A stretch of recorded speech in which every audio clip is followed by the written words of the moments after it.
Welcome to another great podcast of Be Legendary. I am joined today in the studio with a good friend of mine named Dino. He is a professional at what he does. He is a house flipper. He is a family man. He is a very dynamic individual with his upbringing, and I'm excited to talk about where he started, where he was born, and go into a lot of detail on who Dino is. So stay tuned and have a good time listening. We're gonna have a lot of fun. Dino, the man. What's up, man? I feel like we have like this special relationship. Like I respect everything that you've done. You're just such a kind, good human. I know it's hard to take those kinds of compliments, but I mean it, and I think it's important to recognize that because it's it's special, and you're just a consistent, fun guy. Anyway, this podcast is extremely overdue. We are joined here in the studio with Dino. Flip with Dino. What's your social? Invest with Dino. Invest with Dino. Invest with Dino. So at Invest with Dino, if you want to know who he is. Great guy. Thank you so much, and thank you so much for having me. It's truly a pleasure to be next to you, and this means so much to me. By the way, well, thank you. You're one of the people that I look up to dearly. I have about 3 people in my circle that I really look up to, and you're one of them. Well, I appreciate that. So when I remember when I first met you, you were like very intimidating, man.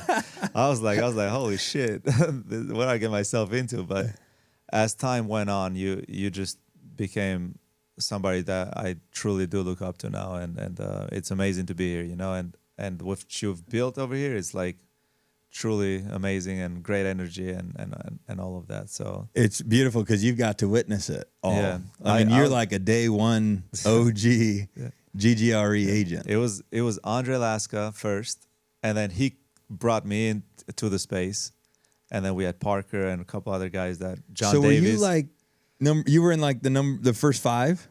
Because I know we had Carl and Amanda and Andre. I was before. Oh, Carl and Amanda was before me? I'm not totally sure. No, Do you remember it not being that way? I think it was just me.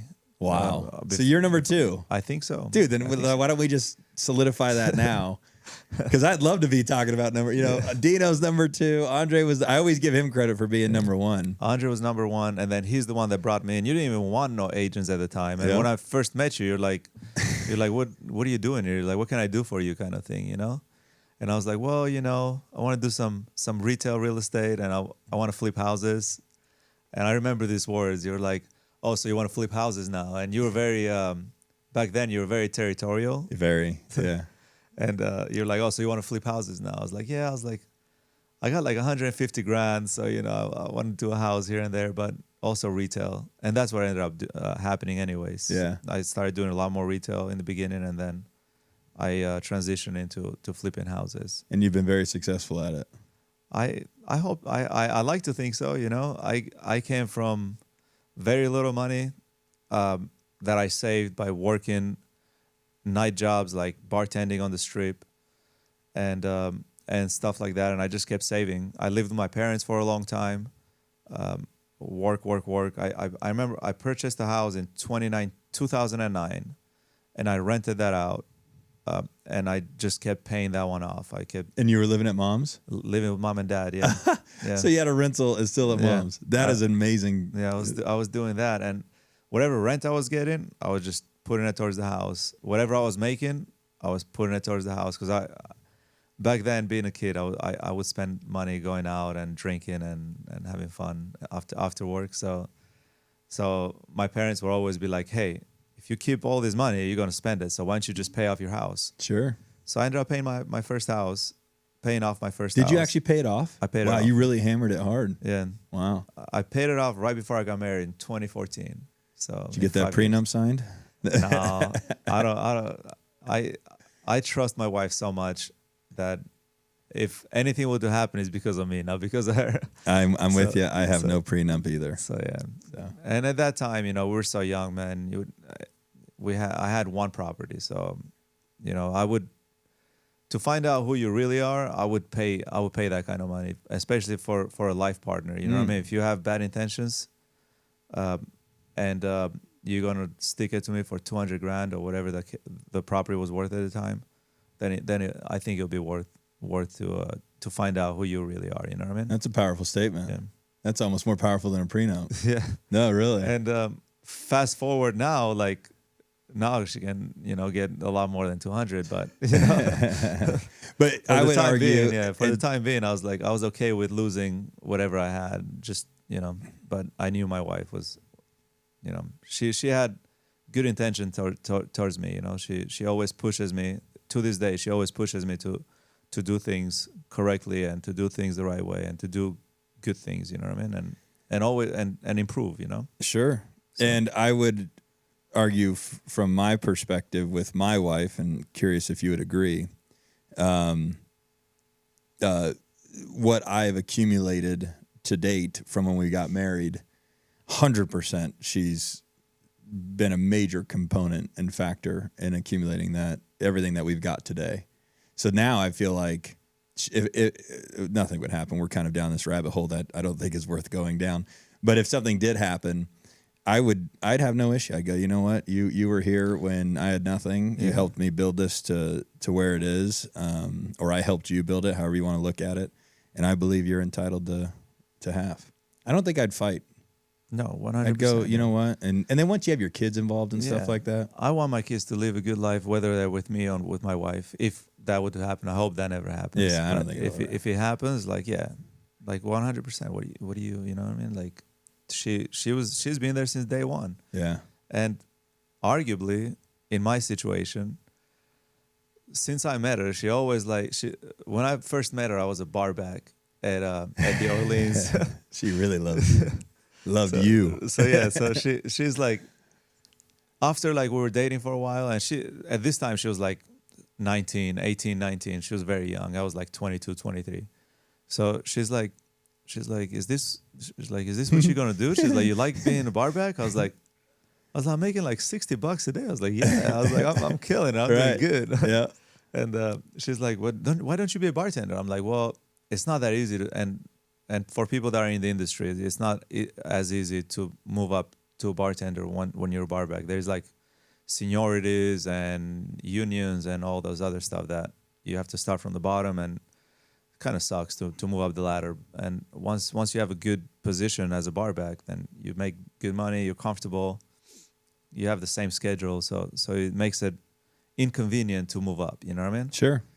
So she's like, yeah, but she's like, even if you work 3 days a week, she's like, you probably make more money by being a bartender, So that kind of like drilled a thing in my head, and I was like, okay. I was like, maybe I'll start looking into that. And sure enough, like a year later, I got a position on the strip as a bartender, and I kind of moved up from there, like getting better shifts and all of that. So moral of the story is she's been pushing me since day one, and when we had our first child, my son Tyler.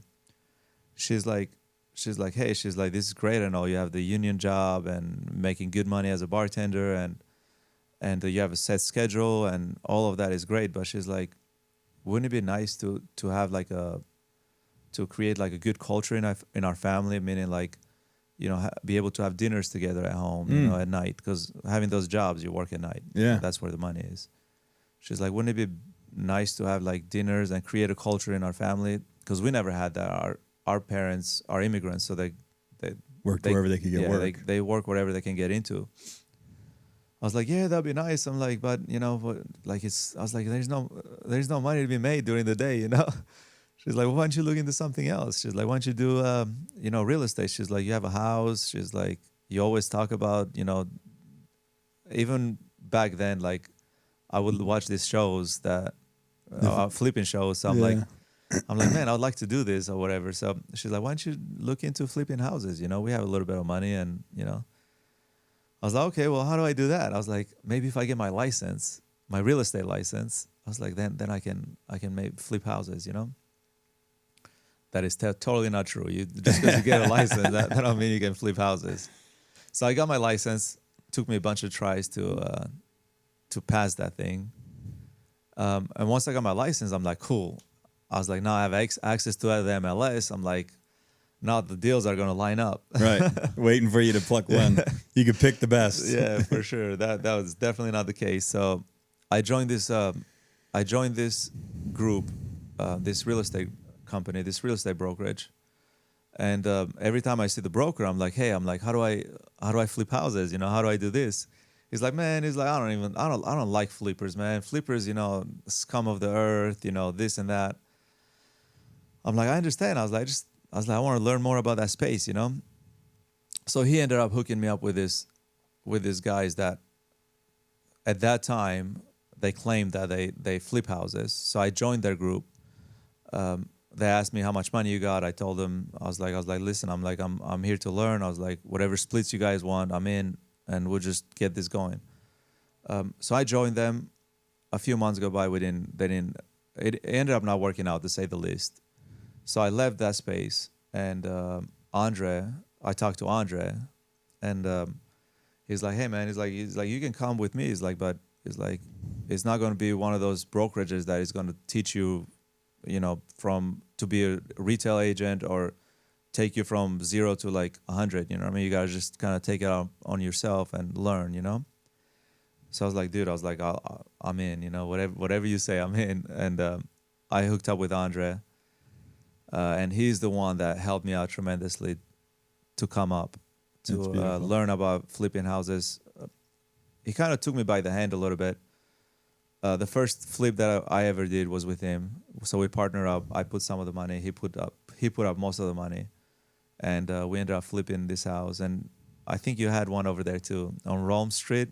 Realm? Yeah. You were a partner in Realm? That was Constable, right? Yeah, we were on Constable, and you were on Rome. Yeah.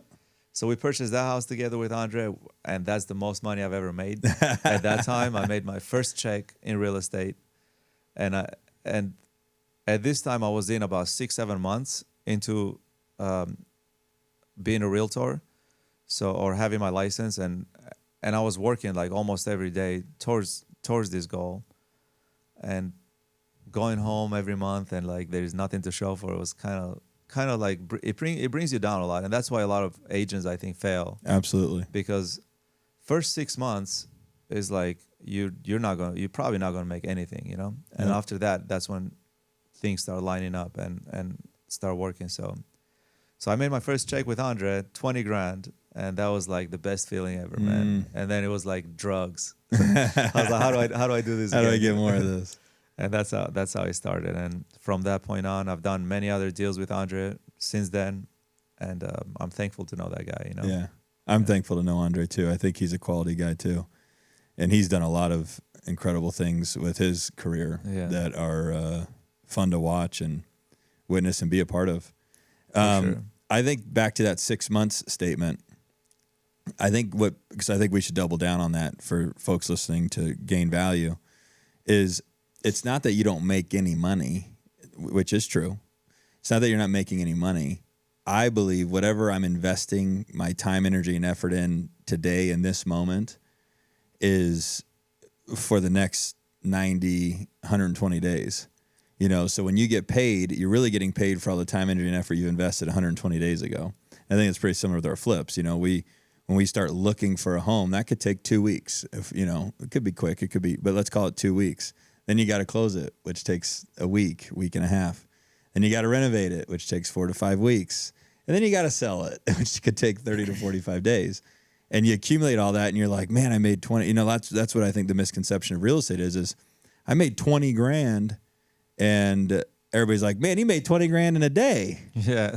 Right? And it's like, I didn't make 20 grand a day. This took me, 4 months to make this. And so when people understand that concept, I had to learn that concept.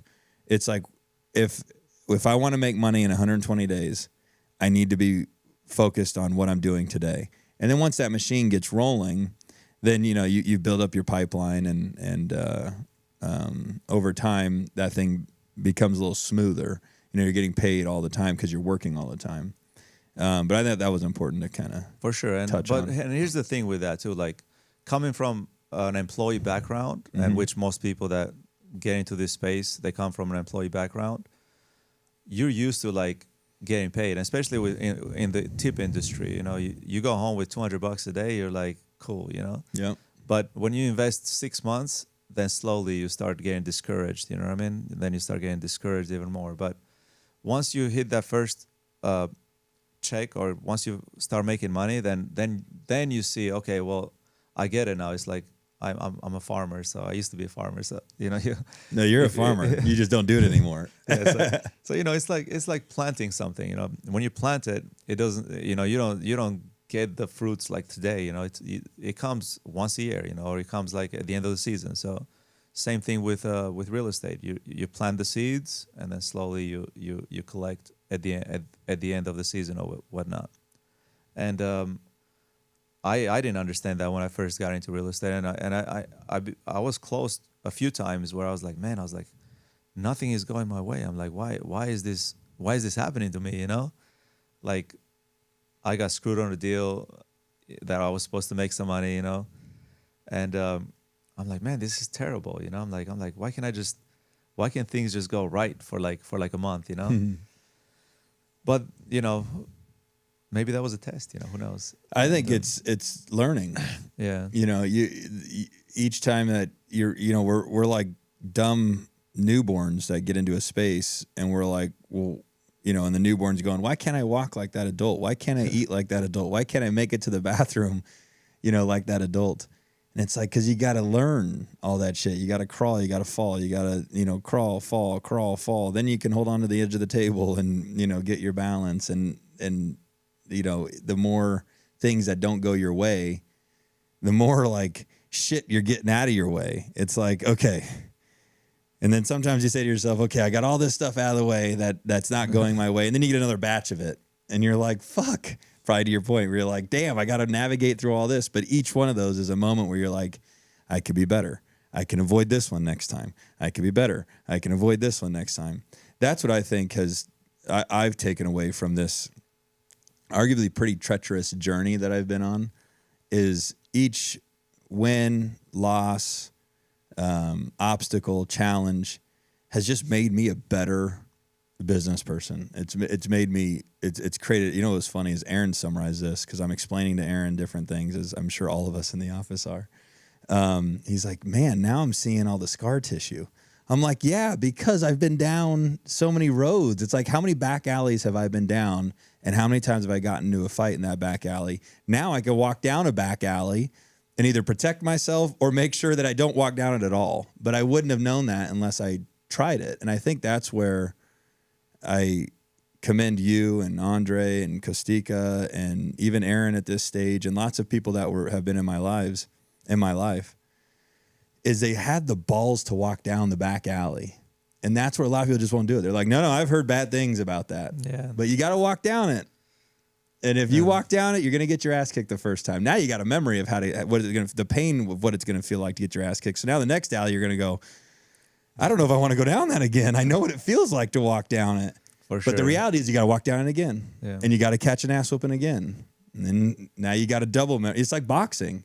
I think I may have, it was either Andre or you I had a conversation with around boxing. It's the only two people I know that can box, which Dino's like an expert boxer, by the way. I'm definitely not expert. Okay. If I was in an my expert, world, you see me on TV. you'd be Right hanging now. out with Mayweather. No, it's like if you win, you get in that ring and you feel real great. It's when you get your balls kicked in, and then you remember what it's like to get your balls kicked in, and then it's overcoming that and getting back in the ring again. Is that a true statement in boxing? It is, man. Yeah. I remember a few times I got my ass kicked, and like, yeah, you getting back in there, it was like you're more cautious now. You know what I mean? You learn more by not taking so many risks, or same thing with houses. Like the back alley thing that you were talking about. There's some alleys that you might not want to go down. You know what I mean? Like right. North Las Vegas, like downtown areas, like you get break-ins all the time. So that's the alley that sometimes if you can't avoid it, you're like, oh well, I'll just avoid this. But like I remember in boxing, I like to talk about boxing. I love it. It's so much fun. It's a great analogy. So I remember I fought this one kid one time, man, in Arizona, and my coach wasn't even there. My coach was training Randy Couture at the time. So, and Randy Couture was fighting Brock Lesnar. Whoa. and he's It's a like, hell of a listen, coach to yeah, have. listen, he's like, you guys got to go on this by yourselves. Like the tournament is there. He's like, I can't be there. You guys just got to coach each other. So it was 4 of us. He gave me a car. He's like, drive over there. I was the oldest one at the time. He's like, drive. He's like, here's my credit card for the This is hotel some room. OG shit right here. Like this story today would be like child abuse. They're like, Dino, here you're 16, right? Yeah, here's my car, and take these 14-year-olds with you. Like that would be like unheard of. And drive to Arizona. Yeah. Okay. Yeah. So we drove to Arizona. It was a Dodge Charger. Oh, geez. And a Charger. It wasn't like a minivan or a PT Cruiser. So it was 4 of us, man. This was fun. It was a fun trip too, by the way. And we had one hotel room, 4 of us, so we shared beds and all that. That's in sports. That's pretty normal. Oh yeah. I get it. So we go in there, and it's 4 of us, so we had to help each other in the corner, with a stool and water, and if we had cuts, like with Vaseline and stuff like that. So I remember the first night I fight this kid, and I think I threw everything at this guy except for the toilet seat. Like he just wouldn't go. Like I would catch him, but he just keeps coming forward, and I'm like, fuck, what I gotta do to this guy to like give me like a chance to breathe. Like I just couldn't breathe. I don't know why. Like, well, this guy kept going forward, and third round comes along. I'm like gassed out. Like, but the first 2 rounds, like, I messed him up really bad. Like every time I would throw a right hand, he just, I don't know, he just wouldn't move. So I would just catch him flush, but he just keeps coming forward. So third round comes along, and this 4-round fight, and I'm like, fuck, here we go. So we go at it, and same thing. This guy keeps coming forward, and he senses now, like he smells like me just winding down, and I hear his corner. He's like, he's tired, get him. I'm like, oh fuck. so I started, like, I was so tired. I started grabbing this guy. And I survived the 3rd round. 4th round comes along, and this guy is coming even stronger now because he knows, like, I'm tired, and he smells blood. So he comes out, and somehow he catches me with like I never been hit like that in the body before, man. Like he hit me so bad, and I made this noise. I was like, whoa. and he's like, and he started going like that with his gloves. Like, I got you. I'm like, not today, bro. Really? Yeah. He comes out, like the referee breaks us up. He comes back in. I just grabbed him. I was like, I'm not letting go this time. I held this guy so long because I couldn't even breathe until the referee took a point from me for fouling or whatever they call it. So he took a point from me, but that bought me like 10 seconds, 15 seconds. And in that sport, oh my that's gosh. a long time. Yeah, it's a lifetime. And after that, like I caught my second breath. I landed a few shots. I might have not won that round, but I won the first 3 rounds, and I ended up getting the decision. But I didn't feel like I got the ass whooping of my life. But I did win the fight, and then in these tournaments you have to fight the second day. Second day came along, man. I was like, shit. I was bruised everywhere. My body was messed up. My nose I got a big nose too, so my nose was messed up. I go in there. I ended up losing that fight, but not because that kid was better than me. Every time I would start trading with him, he would catch me with something small that my bruises just would hurt, so I just then back out. It amplified that pain, I'm sure, or the punches. Exactly. So I ended up losing that fight, and I was glad I lost that fight because there was another fight after that. If I would have won, and I was like, man, I don't know if I can do it tomorrow fighting again, But yeah, that's my story with fighting. And I'm kind of surprised that with that sport they have multiple rounds or multiple fights in a weekend. Like obviously I get soccer. But man, like boxing, like you could be cut. Yeah. And now you go into a fresh fight with a fresh cut, and as you just said, all the bruises and that's not even the hard part. The hardest part is making weight every day, because in fighting you have to lose so much, a little bit of weight. So you fight that night, and then if you win, you can't eat whatever you want. You just got to keep your diet because you got to make weight the second day. At 7 a.m. you go in to make weight, and then you eat a little bit. Third day, the same thing. And I fought 4 days in a row one time, and I ended up winning this tournament. It was like a good tournament in California. And by the fourth day, dude, your arms are dead, like your legs are dead, everything is just, it's like you're just there. You're like, all right, well, shit, last day, let's go.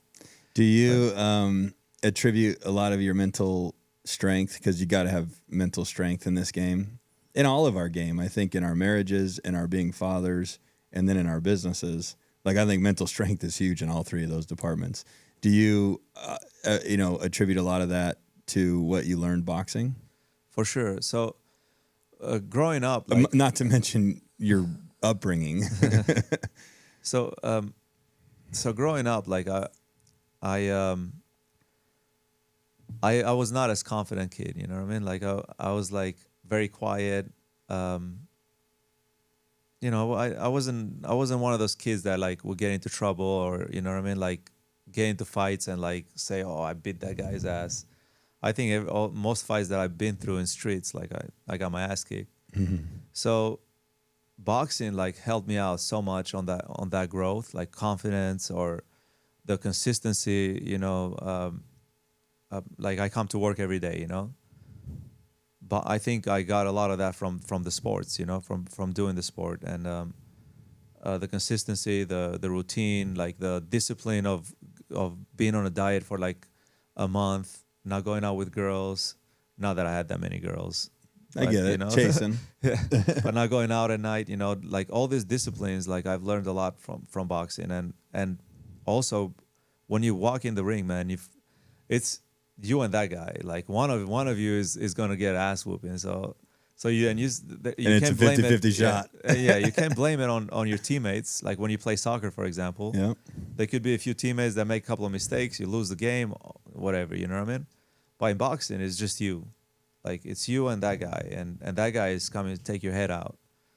So it's like a survival thing, and the adrenaline that you get when you walk in the ring, and the balls that it takes to get in there, bro, is like something else, man. And I think that matured me a lot. You know what I mean? I needed something like that in my life to mature enough. You know what I mean? My father always tell me like you should go into military. He's like you need to go to military. He's like, you know, you'll mentally discipline, and mentally you'll get much better by joining the military. I never did that, but this was equivalent to that, or if not much more advanced, in my opinion. You know. Sure, probably with less trauma, but all of the lessons. Yeah, for sure. You know, I was just having this conversation this morning. I think my Mexico story was like that, teaching me how to be a man and a quality human being, and et cetera. And then I kind of bled into the Mormon religion, and how they, when you turn 18, you go on a mission. Yeah. You know, you want to talk about turning a young boy into a man. You know, all right, son, you're 18. You're going to, Fiji, or you're going to like. You're Mormon? No. Oh, I never okay. did it, but I'm just making a point that, or Africa, or some crazy, or South America, for 2 years, and you're going to try to convince, every person that you come in contact with to embrace your thought process and religion, and you need to find a place to sleep. You need to figure out how to eat. Like, I think America. So anyway, I thought about that, and I'm like, what an effective way to turn a young boy into a man. Like, think of all the rejection that they get. Think they have to learn the language. Think they have to figure out how to eat and survive. And I think everybody kind of has that story. It's just, at what point did it come into your life? And that's where I think the value is. You're talking about being a boxer and learning all these incredible mind tools, because you had to have a strong mind to go in there and have your body physically pummeled. For sure. But you learned it young. So then you got to apply it when you got older. That's why I say I think everybody has that moment. It's just, did they learn that moment when they were 30? And now you wasted 10 years of your earning years? Do you have it when you're 35? Some people, unfortunately, will have it when they're 40. And then they've wasted 20 years of their high power earning years. And but then it bled into Israel, believe it or not. In Israel, when you turn 18, you're required to go to the army. For sure. Right? Like, talk about sobering up your society. Yeah. Like in America, you're like, you turn 18 and we get to ship you to college where all you're going to do is drink and have sex and party, cheat and party. And it's like, what a fucked up culture. You know, it's interesting. Albania used to be like that too. Really? Albania used to be like, once you turn 18, if I was in Albania when I would turn 18, like At that time, I was required to go to the military. Or you can pay. It was like a certain amount of money you can pay, and then you don't have to go. But most people at that time over there, they didn't have. I think it was like $5-6 grand. They didn't have $5-6 grand to spend, not to go to the military. 5 or 6 grand Albania. Albania, yeah, Right, that's a lot of money. It's a ton of money. You can buy a house with 5-6 grand. Okay, over there you go. Not like in a major city or whatever, but back then in like a little town like I was living into, for sure you can buy a house for like 5-6 grand. Something I think is that I think is fascinating about you and I hate to lump you guys together, but Andre and Kosika is you guys are from Albania, but when you were from Albania, it's a much different Albania than today. Is that right? 100%. And then what's crazy to me is really, if you think about it, what are you, 35, 37? 37. Okay. Yeah. I knew you'd be somewhere between me and 35. It seems like it's evolved into like a more productive society, you know, less third worldy. And what I would say is a short amount of time, because, you know, 20 years or 25 years to have a country go from being what you guys have described as like a pretty interesting place to live, and I don't know the right words and you can replace them, to like civilized society, like that's pretty quick that they turn that country around. For sure. Is that an accurate assessment of? So yeah, it is. Like so in 1990, before 1990, Albania was like under a dictatorship. It was like communist. So you weren't allowed to leave the country, and if you leave the country, like they'll punish your family. Like it was like, think of North Korea. Yeah, that's how Albania was. Yeah. Whoa. It was bad, man. It was very bad. Wow, I didn't realize it was like that. It was terrible. So like, I have an uncle over here, like not to jump from one story to another, but I have an uncle that left Albania in 1960s, and his brother, which is my grandfather, well, my dad's uncle, I should say, but I call him uncle. He's still here, and he's in Vegas now, so he's a cool guy. But so he left. He was like 21 at the time, and in the 60s, he left Albania. So my dad's family, my grandfather, he got misplaced in so many different little towns because now you have a bad, they would call it biography, or like over here, like credit. Over there is like biography. If you have bad credit over there, like you're not allowed to go to school more than 8th grade. Like your kids, like your whole family is screwed after that, because now you're not trustworthy of the country. You know what I mean? So that's what my parents, my dad's side had to live with over there, and just because the uncle left, which my dad was just born. Yeah, my dad was like 1 year old when he left. He didn't have nothing to do with that. So in the 90s, the communism broke, like when Soviet Union and all that broke out. So the communism broke out, and did they run that dictator out? Well, he died. Yeah, luckily he died. Yeah. He died, and then somebody else took over, and he wasn't as strong as this guy. And within, like, people broke the system. You know what I mean? Got it. It has to be that way. Sure. You know? Yeah. And then a lot of Albanians immigrated. My father was one of them, and luckily he was able to come over here because of the uncle that left a long time ago. He brought him over here as a refugee, and my father was able to get papers, and that's how I came over here. Dad came first? Yeah, Dad came first. He came in 1993. So. Yeah. And you came over when? 2001. Wow. So how old were you? I was 14 at the time. 15. Did you had to feel like you walked into fucking Mars, bro? You're like it's like. Do these fucking these are humans? Like, you think you were in a fucking different, literally, planet? It was. Everybody looked different. Yeah. Everybody talked different. Everybody acted different. It was 4th of July when I came over here, and like saw all these fireworks. These fucking people running around with American flags on their heads and shooting. I was like, holy shit! I was like, this is how it is every day over here. They're like, no, this is Independence Day, you know. And I met Andre's brother the first day I came over here. Really, that quick? Yeah. Okay. Our dads were friends. Okay. Was that a breath of fresh air to be like, you're another? Because I don't even know. Did you guys even speak English when you came over? I didn't speak English at all. Did Gary?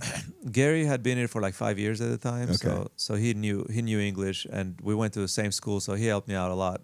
And back then nobody spoke Albanian. Of Like, course. now there's a lot more families in Vegas that are from Albania, so it's a lot easier to get around. And if you go to a school, there will be at least a few Albanians there, so they can help you out. So Gary helped me out a lot. We went to the same school, take the bus together, you know what I mean, and all of that. So yeah, I came in 2001 over here, and so talking about Albania, so in 2004 it became a part of NATO, and since then I think America influenced a lot over there. Okay. And it has became a whole new world over there, man. Like the tourism there is like to the roof. The infrastructure is like getting so much better. And I was there last year in May, and I went as soon as I got off the airport. I rented a car. It was like just like here, just like you go to the airport over here. You walk out, you get a car, you leave, you come back, you drop off the car. Just simple stuff. And I heard it's incredibly beautiful. It's like really beautiful. Right now, dude, this place, it's always been like really nice, like a lot of greens and a lot of natural stuff. But now they're fixing the beaches. They're building like a lot of hotels. Like there is a lot of people investing in the space now. So it's becoming. I think one day it will be like one of the, like how people think of Croatia. I think Albania would be just as that or even better, because the whole coast of Albania is on the Mediterranean Sea, so there's so much potential there. The word Albania sounds beautiful. Yeah. So it should be beautiful, Yeah, it's getting there. It's getting there. But 20 years ago, man, you want nothing to do with Albania. And even when you tell people Albania, they're like, oh shit, they're crazy over there, But now it's got modernized. It's just a nice place to. It's proud. I'm proud to say now I'm from Albania. There you go. What I mean? Like, and most people know. So yeah. That's such an integral part, I think, of who you are, and to you, it's just who you are. But to like a dumb American, that's what I often refer to myself as, and when I refer to like people from other countries, because I think that's kind of like an accurate assessment. It's like so fascinating to me. Yeah. It's like, well, how did you grow up? What were you doing? What was it like over there? I'm fascinated. And so I often, I think our conversations often lead to Albania, Yeah. Growing up, man, over there, it was like, and you grow up a certain way, you think that's normal. Looking back now, I'm like, man, we were like working since we were children, like not like laborly, like, getting abused or anything like that, but we had to bring some kind of value Sure. in our family.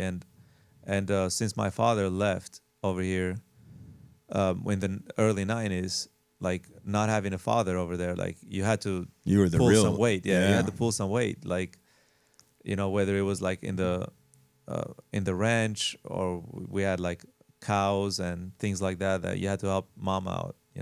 Since I think that little. molds you into, and I don't know. There's just no accents that you guys are, in my intimate circle every day I come to work, but the kids nowadays need some kind of version of that, like they just don't have it. Like I grew up like, if my mom cooked, dude, I had to do all the dishes, and my mom didn't mess around. She'd have like 10 pans. She'd have like she had every fucking dish out in the kitchen, and it was then my duty to do the dishes. And then I look at like my kids today, and it's like I bet I could count. I bet they've each done dishes 20 times in their whole lives. Yeah. And but Beckham's like, he's in charge of the garbage. So he does have some chores, and there's some chores that like I hold them accountable for, but it's nothing like how you were molded, and they will not be anything like you unless the world teaches them organically. And so I'm going to go into switch gears just a little bit. So when I first teamed up with Tom and Phil, I asked, Phil still lives in this like 18, I hope I'm not speaking out of turn here. I think he's pretty proud of it and would be okay with it. An 18,000 square foot house on the golf course in Southern Highlands. I mean, this was the biggest piece of real estate I've ever walked into. And they've been successful like their whole lives, basically. So their children watched that success. And I was like, were you ever afraid to like this was before I had any real success personally.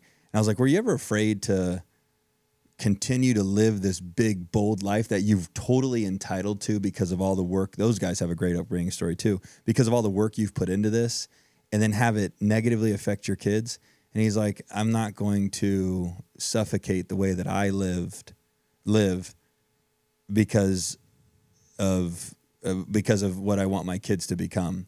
You know, I've earned this and I'm going to live it. And so I've kind of lived that way a little bit, because oftentimes I'm kind of fighting between like my kids understand cars as like literally the cars I've had, like Porsche, Range Rover, Raptor, McLaren, Lambo, Karma Rivero, Tesla. Like they don't even understand like that there's like a Honda Civic out there. You know what I'm saying? Like so I've kind of just said to myself like, okay, what's the upside? The upside is that I'm training them to understand and build a comfort zone and a space of wealth. Generally speaking, if that's how you program somebody, they'll go remanifest that in their lives because that'll be their only comfortable space. So I'm like, that's the upside. The downside is like, they're delusional if they think when they turn 18 that they're going to get any level of subsidy from dad. Like, no, it's like, unless it's like, hey, dad, I'm going to college and I could go and be a busser at the club and make $100,000 a year, or I can, you know, get my feet wet at the Win and learn how to do the accounting or whatever you want to call it for $30,000 a year. I'd go, okay, I'll subsidize the difference because I think that it'll serve you better to be in the working environment, you know, a corporate environment that teaches you work ethic and versus the club. Yeah, you know, but yeah, they ain't getting shit. No, I agree. Like I not until I die. Yeah.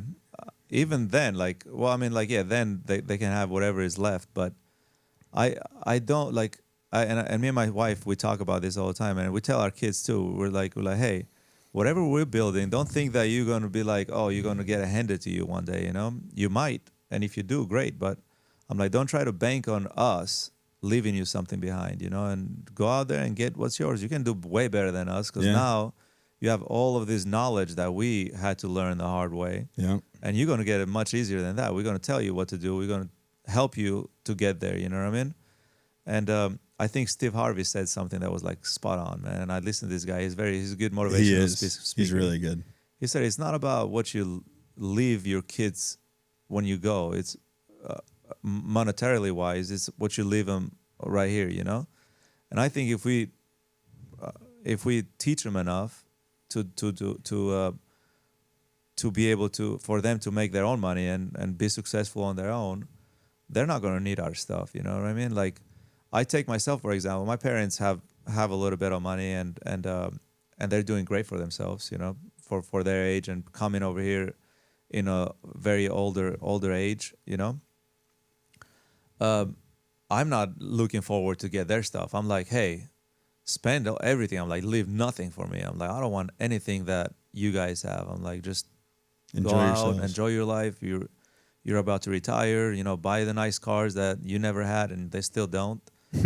But they're not like, they're like, no, but we want to leave you guys this and that. And that's the mentality that foreign or my parents are with.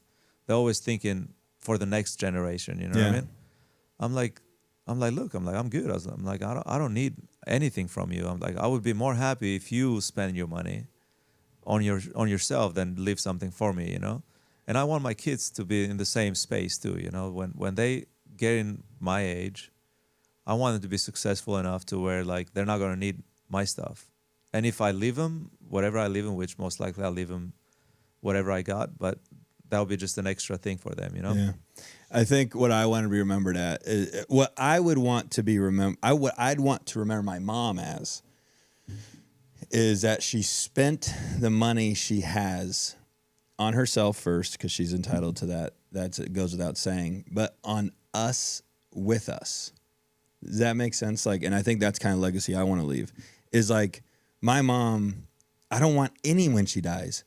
I want what she has now to be used together. Like, let's go on these crazy trips. Let's go, but together as a family. Let's spend this money as a unit. Because when you die, there's not any value for me to receive cash. I'd rather when you die, we had like the most incredible life together. Memories. Yeah. And so, yeah, that's definitely a way that I want to raise my kids is we're going to spend. Now it's going to include me. I'm not going to spend to send you off to France. Dad's going with you, and I get to be a part of watching my son play with his kids and interact with his wife. But I'm fucking spending, and it's while I'm here. And yeah, that's kind of something. And that's how your grandkids are going to remember you. You know what I mean? Sure. Like that they'll be like, man, we went to this trip with Grandpa a long time ago. You know what I mean? Yeah, and me leaving them $300,000, you know, assuming it gets depleted down the road, or them getting whatever their share is of whatever I've made. There's no value in that. The value is like I remember my grandpa taught me this. I remember I went to France with my grandpa. I remember I went to Italy with my grandpa. I remember we flew private to fucking New York with my grandpa. You know, and we went. Yeah, dude, that sounds so cool. And just saying that out loud is invigorating. Dino, you've got. We could talk for hours. I think you and I believe so. Yeah, we have we didn't even get into the real estate stuff in depth, but let me ask you a question. And I started doing this before. I think I want to reintroduce it. Tell me about your watch, and because I love watches. I don't know how they work. I don't know how they fucking spin. I don't know how many pieces are in them. I don't know shit. I just love nice watches. So tell me a little bit about that watch. Tell me when you bought it, what made you pull the trigger on spending that much money on a watch, and tell me what you think it's roughly worth. Forget what you paid. Yeah. So this watch is a Yachtmaster. It's 2021, 2022. It's like such a nice piece, man. Like the colors of it is like perfect. I love it. I love it a lot. It looks really nice. I think it's not as flashy as some watches are. I think it's more casual, I think. You know, this watch Yachtmasters go for around 13,000 right now, and I got a lot less than that, you know, because I try not to buy anything at retail value. That's right. That's right. But you yeah, brag about the money you save, not the money you spend. Exactly, and I think I just listened to your video saying that, you know. Yeah. And that's why I bought it, because it was cheaper than market value. Otherwise, I wouldn't have spent money on a fancy watch like this. It's what does it represent to you, or does it not represent much? It was just a good buy. It was honestly, it was just a good buy, and I never owned anything close to this. I've always had like regular smart watches and stuff like that. So this is kind of nice. You know, you go to a nice dinner with my wife or go somewhere, you get to wear something nice. Yeah. Or even when you're with clients or people that you do business with, you know, it shows class, and I think people look at you a little bit different, you know? I do too.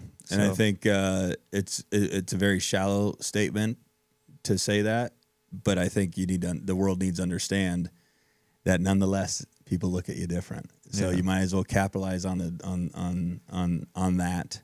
And I love watches. I think I want to try to end Luis each podcast with you know, I used to go like, what's your watch worth? What's yours is worth? Okay, you win the day. You know, today, you know. I think you definitely got me beat today. Tell me a little bit about your watch. This is the Audemars Piguet Royal Oak Navy. And I think I feel like a lot of the stories I've heard around watches is that there was a moment in their life that they either wanted to celebrate or praise themselves. And that's why they bought the watch. This watch I bought. So I actually I'm the reverse. It's quite interesting. Is any time that something that pretty strongly doesn't go my way, I buy a watch. And what my logic is around that is if I'm going to lose, I'm fucking getting something for it. And so my first Daytona was my very first lawsuit. And I remember the night before the ruling was going to be released, I said, you know, I'm going to be out $45,000 in commissions is what I was fighting over. And the watch was like $11,750 at the time. And I was like, if I lose, I'm getting a fucking Rolex out of it. It's a totally fucked up way to look at it because I'm still buying the product. But I was like, for the rest of my life, I'll look at this watch and go, at least I got a fucking watch out of this 2-year lawsuit, okay? And then it went into this watch, and I kind of had that thought process, and I was like, it was Crystal's double mastectomy surgery. I was in the waiting room, and I had gone through all of that shit, the chemo, and so she was cancer-free at this point. And then now it's like, I'll just own it because it's pretty obvious. My wife has incredibly beautiful breasts. Thank God for the surgeons that were able to do that. But generally speaking, most double mastectomies, you just Google it and go to images. You don't know what's about to happen. So I said to myself, if I'm going to lose my wife's breasts, cosmetically speaking, I'm fucking getting something for it. And because this is the cards that I've been dealt. And I bought this watch for $28,500 in the waiting room because I didn't know what was going to happen. But the lawsuit I had won. So I'd won and got the watch, but it was centered around something that I felt I needed to see some relief or some positivity out of this negative thing. And so same with the surgery. The surgery went incredibly well. She turned out physically perfect. But it was still a scary thing. So that went my way.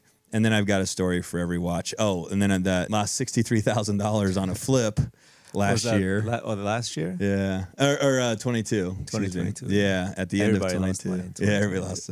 And I was in... Except Andre. Andre didn't lose shit. I know. Andre got out. Smart guy. And if I had to point a finger at someone out of everybody, I would probably just say this guy is not losing money. Agreed. He'll figure out a way not to lose money. He'll find a way not to. So yeah, I bought that watch saying if I'm going to lose fucking $63,000, I'm getting a fucking watch out of it. And so it's a little bit of it's a long-winded answer, but it's a little bit of an emboldening, a little bit of a confidence booster. It's a little bit, I can sustain these losses and just watch. Not only am I going to lose this, but I'm going to fucking buy this too. And I think it might be a mind fuck for myself. And then I've got stories on every other watch, but I won't bore you with them. But yeah, that's cool. That's cool. Interesting way of doing it. Yeah. I can appreciate that. It's kind of I can persevere and some, through each tough moment. Dino, you're the man. Bro, thank you so much for having me. It's been a pleasure. I was waiting for this moment for a long time, just so you know. And I appreciate it. Thank you. Yeah, we'll have to just do it again. Yeah. I think we should do like a quarterly recap or something. Let's do it. Talk about different topics. And next time we can talk more about real estate. Yeah. Because this time we didn't. But I think the world needs to know who you are. Yeah. No, I really think they need to know who you are on like a deeper level, not just the real estate guy. I think you have such a fucking dynamic story that I think people should know who you are because you're much bigger than Dino, the guy that flips houses. Thank you. Yeah, I appreciate it. All right, brother. Yeah, good times. Pleasure, man. Thank you.